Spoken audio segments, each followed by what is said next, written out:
welcome back. Oh man, always good to see you. And today's guest is a favorite person of mine. I like to call this man the conscience of Putnam County. He is a reporter extraordinaire. This man has his thumb on the pulse of this county every day. My name is Vin Dacquino. Our guest today, believe it or not, is Mr. Eric Gross. Eric. Good seeing you. Oh, man, it's always good to see you. And usually when I'm seeing you, yes, you're either taking pictures or taking notes, and you're wherever the action is. Eric, who are you and what do you do?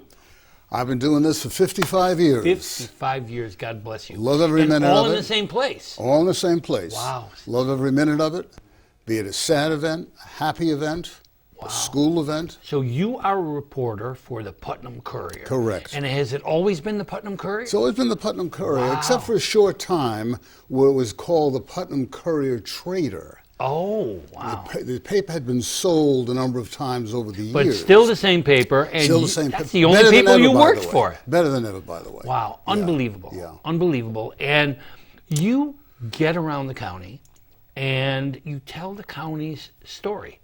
And you do this every single week. Tell me a little bit, how did you get into all of this? Well, it's a long story. I was always in love of the media, involved with the media. When I was in high school, I was the announcer over the public address system. Oh, These that are was the a dream of mine. Yes. I wanted to do that. Just great. When I was at Long Island University in the city in Brooklyn, I was the basketball announcer for the old LIU Blackbirds in the Brooklyn Paramount. That was for a 2-year period. And then I'm taught in Carmel for 35 years, retired in 1998. And one of my first trips to Carmel, I saw an accident on the main street of Carmel, right in front of the county courthouse. Oh, wow. And I called the local radio station. Back then it was WPUT. Oh, wow. And the guy said, "Thank you so much for calling. If you see anything else, call again." A couple of weeks later, something happened. Call again? Long story short, I got a job as the news director of the radio station while I was teaching. Wow. And worked out for many years. The station finally went belly up and started working for another couple of stations part-time on and off. And the gig with the Courier began. Buzz Burr was the editor of the paper. Buzz Burr? Buzz Burr. Oh, great, man, great what a great name. Great man. And again, covering a Board of Education meeting. And he said to me, "Would you mind taking a few notes for me?" I said, "Sure." Took a note. That's how it began. Yeah, wow. But it's been great. It's been a wonderful ride. And it's so funny because if something's going on, the very first thing I do, I check the crowd for you. Well, because I know you're you. going to be there. Thank you. And I'm sure it was very interesting.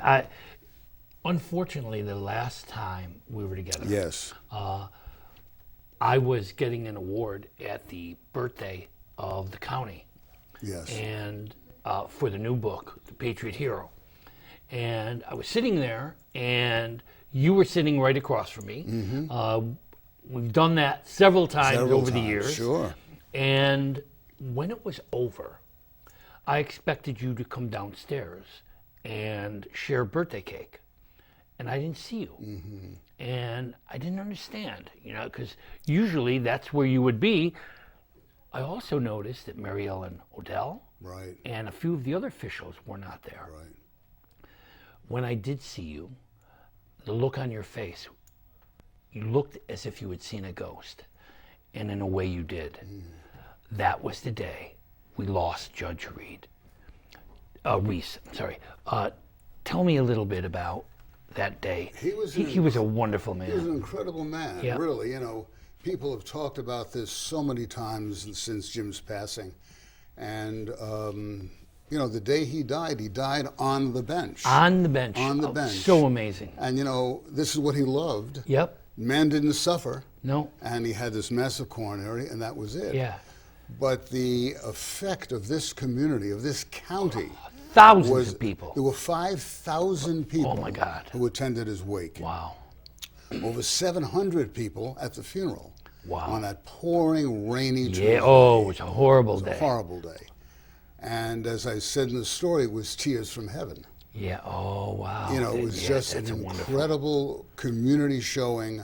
And he still missed to this day. Yeah. Oh, there's no question about And it. he was involved in everything. Yeah. In the Rotary, in the Kiwanis Club, in you name it, the Boy Scouts, the Girl Scouts. He was at every event. Yeah. Probably all the events I covered each year, Yeah, he was at every event. Yeah. Amazing. I mean, that is Yeah, amazing. yeah. And it was a sad day. It was a sad day, and I knew that there was something.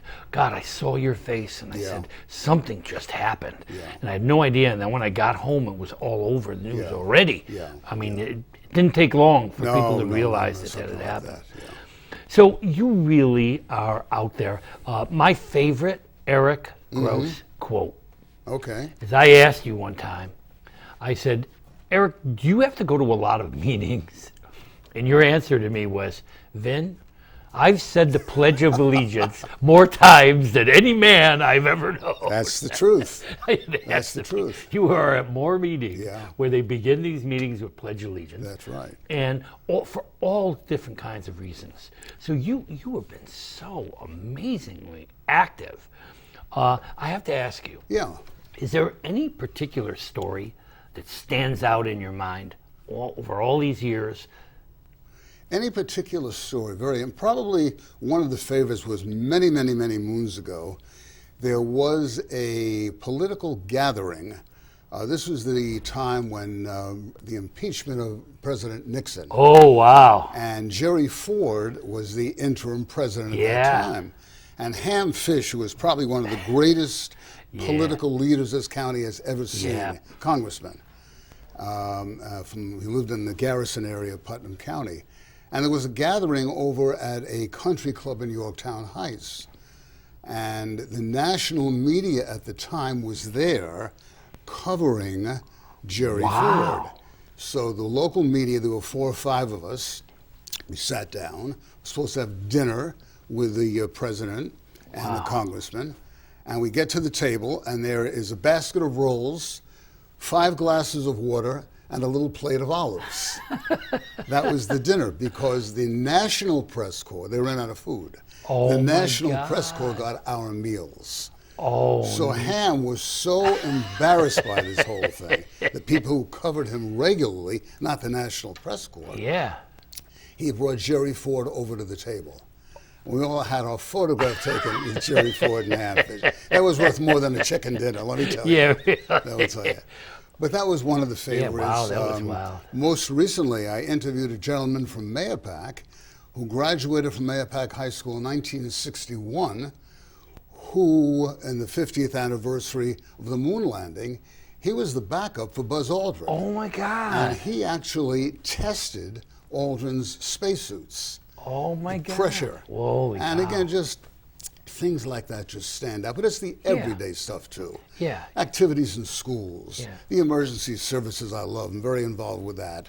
We just had a Putnam 911 dispatcher, wonderful woman, Heather Fox, who was named the 911 Dispatcher of the Year Wow. from Putnam County. Wow. She'll be honored at a dinner in Boston in November. Wow. So, you know, there are just so many, many Yeah. different things. Well, you write about 35 to 40 stories a week.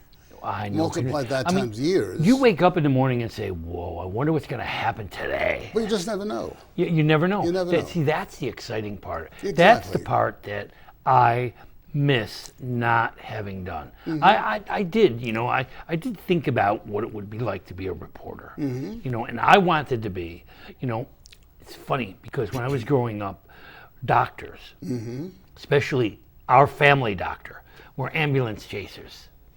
They would hear that siren and they'd be in their car on their way. Right. And that's how they built their clientele, you know, their patient list. And I love the idea of whenever these doctors were there, reporters were there, and they were getting that story. And I said, yeah, I would love to be the first one there, and I would want to tell my version of the story. Right. Do you tell your version of the story? Is there a style that is you? You know, when it comes to emergencies, it's very difficult to. Yeah, you have to tell the Because facts. you have the facts, exactly. Yeah. you can't get personally involved in this thing. So it is basically what the police say. Right. If you see something out of the ordinary, you might snap a picture of it. Right. Or get a reaction from an officer. Is that the first go-to, the police? Yes. Yeah. So the first thing is you go to the police and find out what just happened. Because they have the names, the information, that kind All of the thing. information. There was an incident the other day over at the Bear Mountain Bridge where one member of the sheriff's department averted a suicide. Oh, wow. Talked to a young man who was about to jump off the bridge. Wow. And 25 minutes later saved the guy's life. Wow. What a great story. Speaking to the officer, that would be a great piece of the pie. Yeah, to really get the story. But it's basic facts and figures. Yep. I was very impressed when I called your office and said, I'm doing a new book on Sybil, and you said, let's have breakfast. And I felt so honored because you got into the story and you really cared about what I found, what was this new information, why was it different from the old thing. And I think what I like best about you is that you are always concerned. You want to know what the real story is, and you want to be sure that you tell it the way it needs to be told. Are you born with a skill like that, or not really? No, it's just human nature. Yeah. I just like to promote the positive if I can. Right. Yeah, that's an important. I dislike politics. Yeah. It's just nasty. It's gotten on the national level, on the local level. It's not the way it used to be. No. Years ago, Republicans it can get evil. Would bang heads. They go smoke a cigar together, and that'll be the end of it. Yeah. But nowadays, grudges held. It's not the same thing. And both on the national level and local level. Yeah. And you're right. I've never been a fan of politics. Yeah. Because you're right, there's always two sides, and somehow I always manage to anger the other side. I always say something that the other side is not going to be happy with. And it took me a long time to realize that's the nature of it. Of course. There's two sides, and they never agree. Right. Now more than ever before. And quality people, this is nothing against politicians locally, but quality people, though, are not getting involved now because you have to open up your whole life. Your whole life becomes an open book. I would never run for politics. It becomes an open book. Just won't. Yeah. You got a ticket 37 years ago, and somebody brings that up. Yep, and they do. And they purposely try to hurt you. Yeah. That's the goal. And that kills me. Yeah. You have to realize that your opponent, hopefully, is after the same thing you are, the betterment of the community. Exactly. That's what you're supposed to be doing here. Exactly. And unfortunately, you do have to do sad news and bad news with the good news. And sometimes bad things do happen. And sometimes politicians do things they shouldn't be doing. Not only politicians, everybody. Everyone, right. And you have to be very biased. Yes. Do you find it difficult sometimes? Yes and no.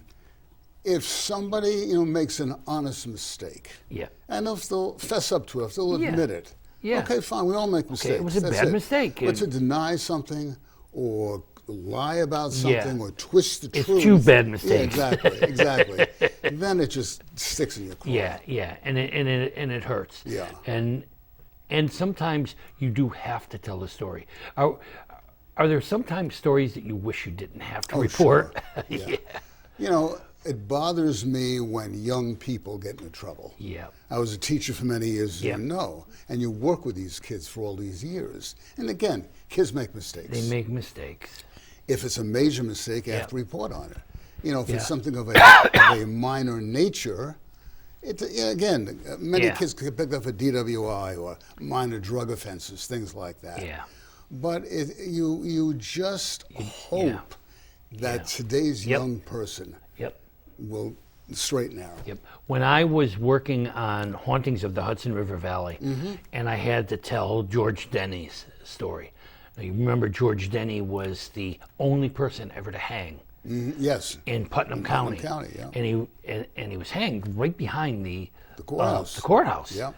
And I remember they asked me to talk a little bit about him at the 199th birthday of the county. And that was one of the things I said. I said, you know, I don't know for sure that he committed that crime. I don't know for sure that he didn't. But I do know this.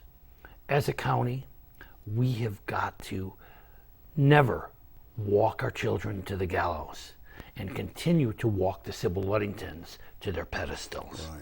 And we have to give our youth every opportunity to shine.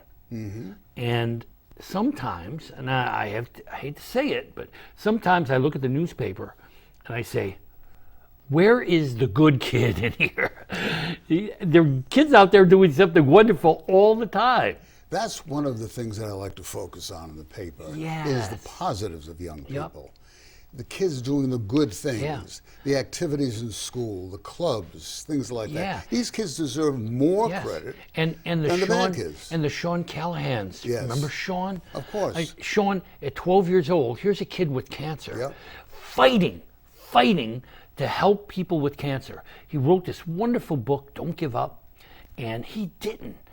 That kid fought right to the last minute. Right. I remember that final year when he was at the Mayapack field and he was in front of that microphone. He was so weak they had to bring him to the microphone in a golf cart. Relay for Life. Yes, the Relay for Life. Yes. And he came there and he pleaded to help, and we lost him. He was on this show. Yeah. He came on the show and he talked about never giving up. These are our heroes. Sure. And we have to make sure that these kids get the light that they deserve. And we have to find those kid heroes. So you must be delighted when you find a kid who's like... Oh, of course. You know, there's a young man from Carmel, Tommy O'Rourke, who is now at the U.S. Military Academy at West Point. Here's a young man accepted at all 3 military academies. Wow. Heard of that? That's huge. West Point, Annapolis, and the Air Force Academy. Decided to go to West Point. A couple of kids in Mayapack, Brewster, Putt Valley, you name it. They're doing good things out there. And people have to hear about it. Even like with Sybil Luddington, people don't realize that her grandson, a person she helped raise, was not only a West Point graduate, but this kid at 44 years old gave his life saving women and children. She was not only a hero, she raised a hero. And people of Putnam County have got to hear this. They've got to know that the quality of people here is wonderful. Well, you're a hero as well for publicizing this. Well, people would not know you that. too. That's what I love about you. The stories that you have a positive edge. You always seem to try to find that positive edge. And that's what has to happen. I'm tired of bad news. And it happens. But good news can't be ignored because of bad news. We're letting bad news win if we do that. We can't. So it's important. What's important too is never forgetting the elderly. Oh, yeah. I interviewed a woman the other day, Raffaella Frittori, 105 years old. Wow. Lives in Patterson. Amazing woman. 105 years old. Oldest resident of Putnam County. Wow. And again, that story. That's a good story. But you want to expound on these things. And the things they have to say, the things they've learned. Unfortunately, I have to say, in this country, I'm not sure that we respect the elderly enough to realize that they've learned. That famous quote I keep saying over and over again, I've said it on this show 100 times. If we don't teach the children of today about their yesterday, we steal a piece of our tomorrow. Because these kids have got to learn what other people have learned before them. These 105-year-old people have been there. They've seen things that we didn't see and that didn't get reported. People say to me, like with Sybil, well, if it was such a great deed, why wasn't it in the paper? Because people were busy writing about other things. Just because they didn't write about it then at that time doesn't mean it wasn't important. It just means it wasn't reported. And it's important for us to just be aware of everyone else and what's happening. And as I've said so many times, you have always had your thumb on the pulse of this county. What makes this county wonderful, Eric?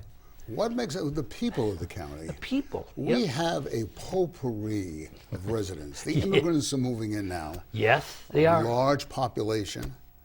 It's a melting pot. Putnam has become a melting pot. They're being welcomed in the schools. And they're bringing skills and bringing things we didn't have. We didn't have that before. Right. Exactly.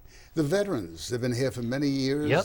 Always deserve a break. Yep. Always well respected. Many times well unrecognized. Thought of, unrecognized. A story the other day, there was a veteran, 82-year-old man who passed away, former veteran from AIPAC, unknown. Yep. Unknown. Nothing. No family, no nothing. 30 veterans got together with Carl Rohde, the veterans director, and they had a service from outside the local funeral home. Wow. What other county does that? Every month, I meet with a group of veterans, about a dozen veterans, who share their stories. And they sit, and it's a writers group, and they sit and they tell their stories. Some of them are about their experiences, military experiences. Some aren't. Some are simply about their own lives and some of the things they've seen. And to see these people and to hear these people, you know that these are people who have, for so many years, not been heard. They had no way of getting their story to the people. And it's really unfair to them and unfair to us. Exactly. We need to hear those stories. Exactly. Our kids need to hear those stories. Right. Yeah. And we can't deprive them of the experiences that we've learned. The elderly become a wealth of information. And when they die, that wealth of information dies too. They're if like we don't living make encyclopedias. Yeah. Yes, they really are, and they have stories that we never knew. That's right. You know that in this new book with Sybil, I found letters for a century. No one's ever even known they exist. One that shows Sybil reluctantly reaching out, thinking that when her son died, she would have to close his eyes, and he closed his own. And proudly she told her her nephew, her brother, told her brother about that experience. And you know, it changed me in a lot of ways, thinking of that last moment and thinking of how important it is to realize that we have mothers out there who were at the birth and death of their children, who guided those children their entire lifetime and didn't pass until they did. Yeah. And those moments are important moments too. And we have to realize the importance of just being people, just getting up every day and just facing the day and doing the things that they have to do. And you capture those events every single day. How many wonderful events have you shared with the people of Putnam? Thousands. Tens of thousands. Thousands. Just where you were there at their happiest moments of their lives. Oh, yeah. And unfortunately, the saddest moments of their lives. First baby of the year born at the Putnam Hospital Center. Yeah. You know, that's a talking great about Jimmy thing. Reese passing away, the funeral. You know, as you say, from the beginning to the end and everything in between. Yeah. You have shared the lives of many Putnam residents. And not only have you shared them, you've shared them with us. And that's crucial. So you figure you're going to do this another 25 years or so? Hopefully. They're going to carry me out of a meeting some night. People say you're going to retire. Like no. Judge Reed. You'll be reporting. Clunk, I said. All right, somebody be behind you. Yeah. A young Eric Gross reporting the incident. Unfortunately, there aren't many young Eric Grosses around. No. That's the tragedy of the media today. Yes. You know, there aren't people with that fire in the belly. Yeah, that's right. To get out there and 3 o'clock in the morning something happens to run. Yeah. Or 5 o'clock and to run, they're like, afternoon. excuse me, it's 5 o'clock or 3 o'clock in the morning. I'll worry about it tomorrow. You can't worry about it tomorrow. You've never been that way. No, never. You're there when it counts, and that's really important. You're right. The people of Putnam County are special people. In reality, it's one of the smallest counties geographically. Second smallest. The second smallest Rockland county. County, believe it or not, is the smallest. Really? But the population Wow. of Rockland's 3.5 times Putnam. Wow, is But we're the that second smallest county in New York State. is that right? Yeah. And yet, so much happens here. Yeah. And there's so many reasons to be a part of Putnam County.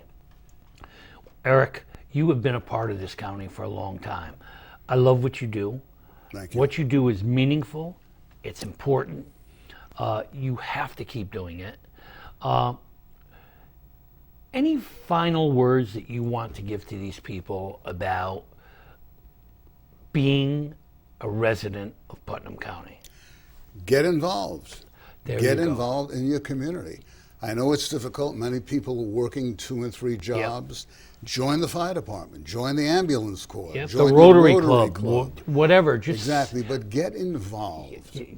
That's an You know, excellent. get involved with the piece of advice. PTAs, the PTOs. Yep. These are the things Yeah. which I'm finding out more and more people now are just busy with their own lives. Yes. They don't have the time to get involved. Yeah. But you have And to this get that is time. part of their lives. Of course. This is part of their lives. course. You know, so to get involved in the community, to kind of shout out, that's one of the reasons why I do this show, so that people can share their passions and talk about what they care about. And every little smile, every 2 minutes that you give is a very important 2 minutes. Eric, again, I love what you do. I thank you for it on behalf of the county. Keep preaching the word. Keep making this the kind of place we all want to live in. We will try. Excellent. Thank you so very much. Yep, Be well. thank you. I cannot thank you enough. When's the next book due? Good question.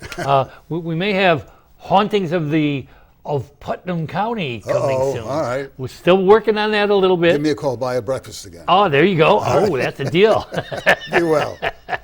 And by the way, we of course had breakfast in Putnam County. That's right. Thank you for being here. Thank you Always so a much. pleasure, Eric. Thank Thank you. So.